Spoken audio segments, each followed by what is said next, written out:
guess that's the downside of having a complete black laptop. Anyways, hey, it's Joseph here. Today we are doing a full review of MSI Creator 15. And I want to show you the best look of this laptop, but by handling it, inevitably I have left some fingerprints. So if that is something that you care about, that's something that you're gonna have to deal with. Anyways, not long ago I have reviewed MSI Creator 15, and that was actually the previous version of this laptop. And recently updated version of that laptop has been released, therefore this laptop has landed in my studio. And I also have a unboxing and first impression video of this specific unit in my channel, so please be sure to check that video out if you're wondering about the overall physicality and ports of this device, which I have covered in that video. I'll leave the link in the description. And with that out of the way, let me just kind of cover some of the things that I have noticed. First of all, like I said, the overall color is black. The previous version was space gray or really dark gray, whereas this one is all black. Therefore, it does catch some more fingerprints, as I have noted. However, it does look quite nice. I do like the finishes, and the overall shape and size remained exactly the same. I always favored their overall design, as it is somewhat boxy, but it is functional, and I really like their minimalistic type of look and feel of the design. And somebody actually had mentioned in the comments, this specific version of laptop seems to be missing out an SD card. Yes, there were some versions where it didn't have a full-size SD card reader, but this one doesn't have any SD card reader at all. So for a creator laptop, missing a SD card reader of any kind is a little bit of a downside, I must say. So I guess for the purpose of architectural design, 3D modeling, and rendering purposes, you don't really need SD card reader.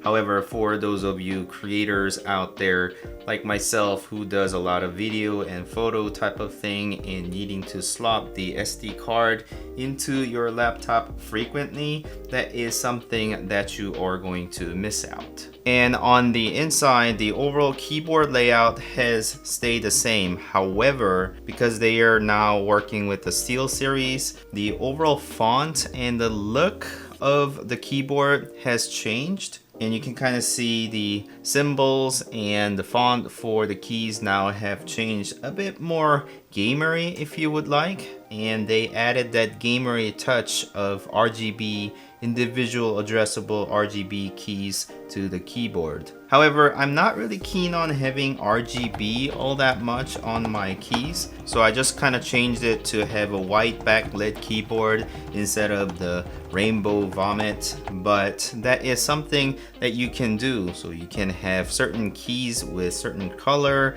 and the brightness. All of that is addressable within the application or the software that this laptop is equipped with. So that is something you can absolutely do. For those of you who does gaming on the side, I guess you can have a bit more gaming vibe in addition to doing the creative things that you do. However, it didn't really appeal to me because I rather see just a simple backlit keyboard with a simple keyboard that just gets the job done rather than having weird lights all over. Anyways, going down to the trackpad, it stayed mostly the same. It just lost the fingerprint sensor on one corner. Actually, I prefer that just because I don't really use fingerprint all that much. But for those of you who kind of rely on biometric fingerprint login, then that's something that you are going to miss out. Overall, I always complain about the trackpad as it always overlaps with my right palm, and that is exactly the same in this case. And one additional thing that I have noticed, which I have not noticed in any other MSI laptops before, was that there's a slight wobble on the trackpad, and it is not as noticeable. You might not even notice this, but there is a bit of a wobble whenever I tap this. I don't know if you can hear it, but here is a tap of the trackpad. I'm not really a clicker of trackpad or touchpad. I always mix up those two words, trackpad, touchpad. I'm not really a clicker. I'm more of a tapper of the trackpad. So I just tap or double tap to click and double click of the trackpad. However, I have noticed whenever I'm just kind of tapping on it, there's a little bit of give on the trackpad and it makes a little t sound. So that's something that I have noticed, and I do know that laptops have a little bit of quality variance between unit to unit. So this just might be this unit specifically, and it might not even be something that people notice, but I'm just that picky, therefore I kind of have noticed. So those are my biggest findings. And to look at the screen over here, it is a fantastic screen. I kind of had to bring down the brightness, otherwise it was going to kind of burn out on my camera here, but this is a maximum brightness and it is burning up pretty much white on camera, although it looks fantastic in my eyes. So to put it shortly, this laptop is now equipped with 4K OLED panel. Therefore, all the pixels are controlled in brightness all differently, and all the blacks look very black, and all the bright spots are looking very bright, such as white. So the contrast ratio between the darkest spot versus the brightest spot is going to be really high. And that is the biggest benefit of going OLED, and combined with true pixel display or the true color. Therefore, this panel's got really accurate colors. Here it says it's got 100% of DCI-P3, Delta E less than 2. Yeah, in terms of color, it looks fantastic. If you do any kind of color work, then you can rely on the color representation of this monitor. And because it is 4K, it is going to represent a lot of resolution in the screen as well. And here on the mode, I can either set it to sRGB mode or Adobe RGB mode or DCI-P3 mode or Display P3 or NT-Blue to protect your eyes and take out the blue out of the screen. So you can rely on the color of this panel this way, and the overall colors look very nice. However, because this is OLED, often OLEDs don't have a matte panel on their screens. Therefore, somebody pointed out on a comment that they're keen on having a matte or anti-glare screen, and you'll see the light being reflected off the screen here. So that is how reflective it is. It is fairly reflective. Although there may be anti-glare coating on it, it is still fairly reflective. Anti-glare, matte, or non-reflective screen are not really the words that comes to your mind when you see this screen for the first time. And this is something that I looked at extensively for other laptop, but overall Hinge feels very nice. It goes down to flat, and I really like their hinges. And as always, there's this power brick that's included with MSI's performance laptop, which is quite big. It is 230 watt charger, and it's got a lot of wires on both ends, and it is quite heavy and kind of chunky as well. Yeah, you have to carry these two things when you're going around with this laptop. I prefer something lighter. So I wanted to mention this charger and charging cable from Spigen. Spigen is a smartphone case company, but now they are doing a lot of chargers as well. And I have featured them on my channel a few times now.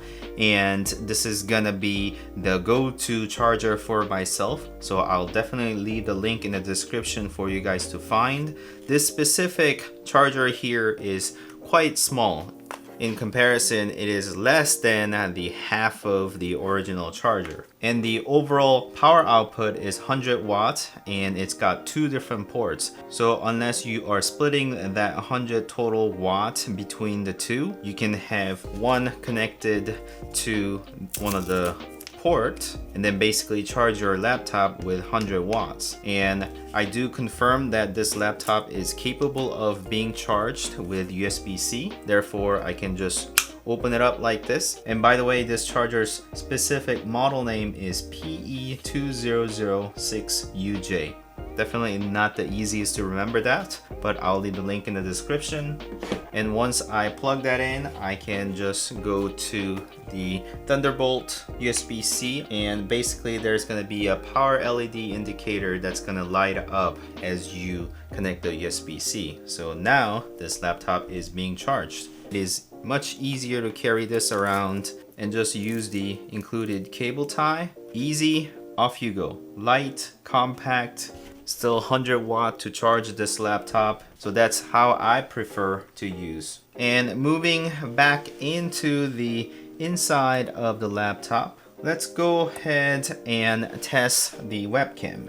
And it is 720p webcam, so there's nothing really special about it, but it is positioned on top.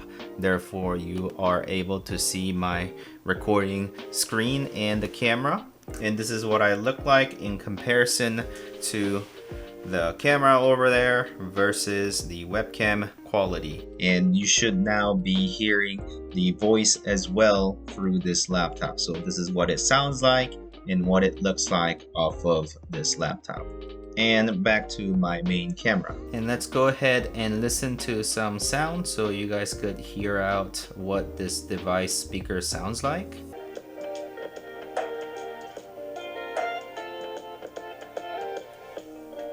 And then the 100%.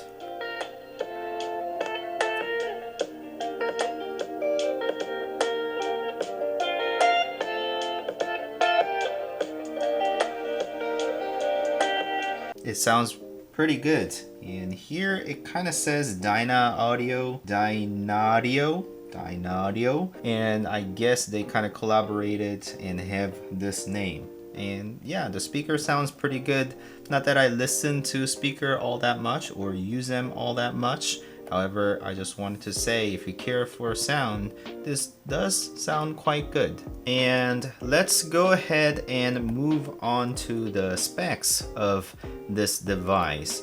And I understand, depending on the region that you are looking for the laptop from, you may or may not get different specs of this device. However, this specific one is A11UE, which is the middle tier over here. And the CPU is all the same throughout the 3 tiers that they have. So it is going to be Intel Core i7-11800H 8-core CPU. And the screen is all going to be identical as well. 15.6-inch UHD 4K OLED thin bezel with 100% DCI-P3, and the resolution again 4K resolution, 16:9 ratio. However, the GPU is gonna be all different. This specific unit has GeForce RTX 3060 from Nvidia, so it's got sort of the lower tier GPU. However, the other two are going to have 3080. So it is going to have much better performance in terms of the graphics card. Whilst 3060 only has 6 gigs of DDR6 VRAM, the 3080 is gonna have 8 gigs. Therefore, it's gonna have a little more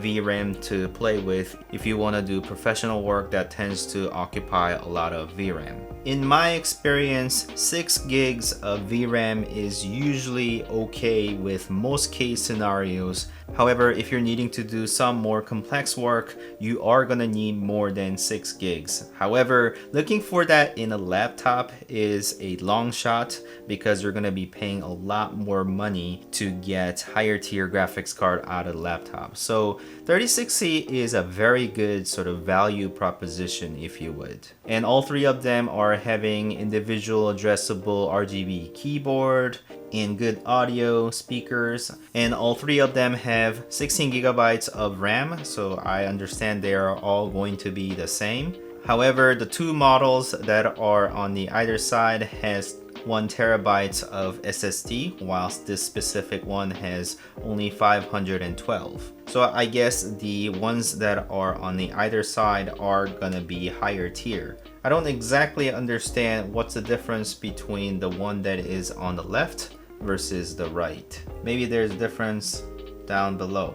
Okay, I guess the one on the right has X-Rite calibrator bundle. So that is to calibrate your screen. Therefore, you can have that included with the laptop. Therefore, you can calibrate your screen yourself as well. Other than that, all three of them include 720p webcam, and they have 3 of USB Type A port, which is 3.2 Gen 2 ports, and then 1 USB-C port that is USB 3.2 Gen 2 with the display output, and then also one that is USB-C and Thunderbolt 4. Therefore, you can expect a lot of bandwidth through that, and full-size HDMI port, 1 audio port, and the battery is 4-cell 99.9 watt hours, so you can pretty much expect good battery life out of this machine. The overall size is 14.11 inches by 9.76 by 0.78 inches. So it is a quite thin device. Overall size is very respectable, and also the overall weight is 4.62 pounds. And in terms of the battery, I really wanted to mention that this laptop's got really great battery life. And I have seen a lot of laptops that consume more battery than the other when they are equipped with OLED. Either it is because of they are higher resolution, or just maybe OLED consumes more battery than regular LED panels. Anyways, in my findings, OLED equipped laptops tend to consume a lot more battery than non-OLED laptops. However, this laptop battery life was quite respectable. So just looking at my testing over here, on a light usage such as watching YouTube and writing the outlines for this type of review video, it was lasting up to 9 hours, and that wasn't everything dimmed to the minimum and all the Wi-Fi and wireless technology turned off. It was all turned on, and 30% of brightness of the screen. And when you are doing a lot of rendering work and 3D modeling work that is going to consume a lot of resources, it still lasted about 1 hour and a half. So depending on what you do, you can expect anywhere between 1.5 hour to 8.5 hour. That is not that helpful, is it? However, you can expect great battery life out of this machine, as in comparison, other devices don't really last that long. I think it has to do with the fact that MSI has tweaked this laptop quite well, and also the fact that it has 3060 graphics card that doesn't consume as much power than some other power-hungry graphics card. Okay, so let's get into some of the performance metrics that I was able to find. The first benchmark that I have ran is Enscape 3.1 benchmark that I have created. And because this specific unit has only 6 gigabytes for the VRAM of the graphics card, it wasn't able to handle very complex scene that I usually use to benchmark different machines. Obviously, I want to stress out this machine as much as possible. Therefore, I had to revert back down, and in terms of the overall performance, it is quite respectable, and it matches the desktop graphics card of 2060, and it does less than 2080 Super desktop graphics card. And here, in terms of the Lumion benchmark, it is very respectable. It is going slightly less than 3070 graphics card that was inside of another laptop. However, it is much faster than 2060 that was inside of a desktop. And just comparing it to the previous generation of this laptop has much better benchmark than that one. And in terms of Combustor 4 benchmark, it has outperformed the Creator 15 previous version, which was equipped with RTX 2070 Max-Q. And in terms of the V-Ray CPU benchmark, as it is equipped with the 11th gen CPU, it is performing very well, and it is much performant than the 10th generation CPUs as well as some of the desktop ones. So if you're doing a lot of CPU bound work, then you can expect great performance out of this machine. And in terms of the V-Ray GPU benchmark, this is more of a hybrid with the CPU and GPU together, and the results are very respectable, much better than 2080 Super that I had in my desktop because it is paired with a powerful CPU as well. And moving on to Revit benchmark that is courtesy of BIMbox, and it is tested on Revit 2021, and the overall result is this. And because this is shorter the better, it is very performant in comparison to other machines that I had, and a lot of these tasks are actually CPU bound, therefore it is performing very well. And Blender CPU benchmark result is this, and as you can see, it performs much better than the last generation, the 10th gen CPU that it had on a Creator 15, and it is outperforming other desktop CPUs as well. So 11800H is basically able to keep up with a lot of things. Moving on to the GPU benchmark of Blender. And in terms of the benchmark here, lower the better it is. You can see that this unit is performing lesser than 3070 card. However, it is performing much better than RTX 2060 that's of the desktop, as well as the previous generation 2070 Max-Q. Okay, so lastly, let's just look at the pricing of this laptop. Here I can see that this specific unit is going for $1850 US. Therefore, it is definitely not cheap, and that is usually what I say for any of these performant laptop. However, if you need a 4K screen, especially OLED, and color accuracy out of your laptop, then you are looking at a right one. I don't think $1850 for this amount of performance and hardware is a lot to ask. I wish there was a choice to have the 3070 for the graphics card, but I guess 3060 would be able to handle most amount of work and actually adds more value in terms of the battery life, as it was very respectable. So if you're needing to handle those tasks on the go, and most of the things that you do would be able to handle with this laptop. So I hope you have liked this content and it was meaningful for you. If it was, then please like this video and consider subscribing to my channel so you can watch laptop review videos as well as some of the additional contents that I cover on this channel. Thank you so much for watching. As always, I'll see you next time. Bye.